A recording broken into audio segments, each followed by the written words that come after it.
Okay, so you've got a draft of your personal statement down. You're pretty happy with the draft, and it can be a little long at this point still because there's definitely going to be multiple revisions that you're going to want to make. So first thing going into it after you have made your initial draft is that you have to just be ready, encourage criticism. You have to you want people to be honest about what they think about your personal statement, and you don't just go to necessarily just go to mom or dad and they say, "Oh, that's great, honey. That seems perfect to me."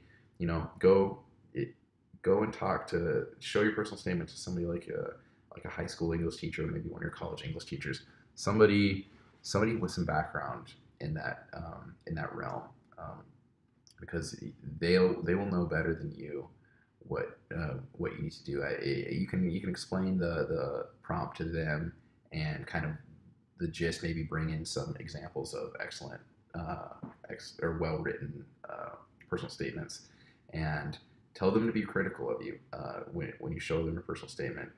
Make sure that they criticize it and are very honest about what they think. That they might tell you to scrap the whole thing. Who knows?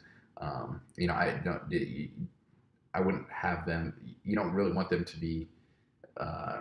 They shouldn't be writing a personal statement for you because it should be coming from you. But you should definitely have some people look it over. People that have a really good grasp of the English language, because you cannot have mistakes in that. It looks really, really bad if you have grammatical errors or like a spelling error.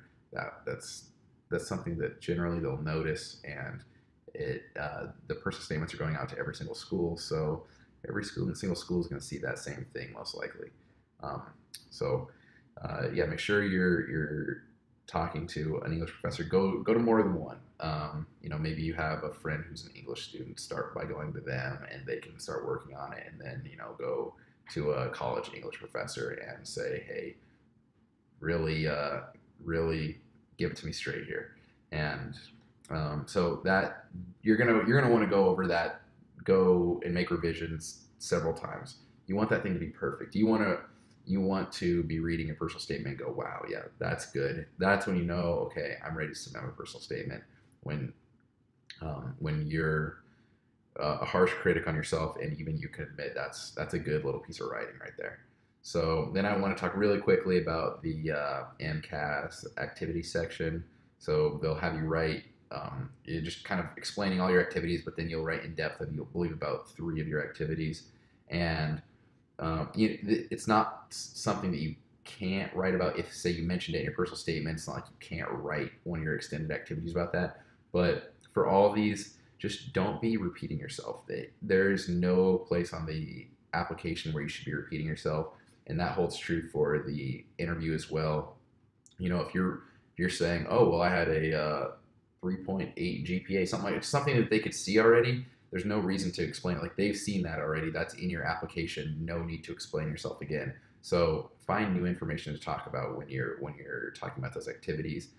Use a different story, like maybe a different lesson learned. If you're using a story, some of those are just going to be fairly factual on maybe your role, but some of the one of the three extended activities that you're talking about, you can go into a little more depth. Maybe tell a quick story to explain that. So I hope this helped uh, when we're looking at that personal statement. The primary application, it's a tough one. It's a lot to fill out, but having a sound primary application, I cannot stress it enough. It's going to be so important in the grand scheme of things, because that's their first look at you, and it can really make or break your application. So you want to put a lot of effort into it. You've worked this hard for 3-4 years. Don't fall short because you didn't want to put in the effort on the primary application. Make sure you just stick with it, and yeah, things should turn out all right. All right, so we'll talk about secondaries after this, and I'll see you next time.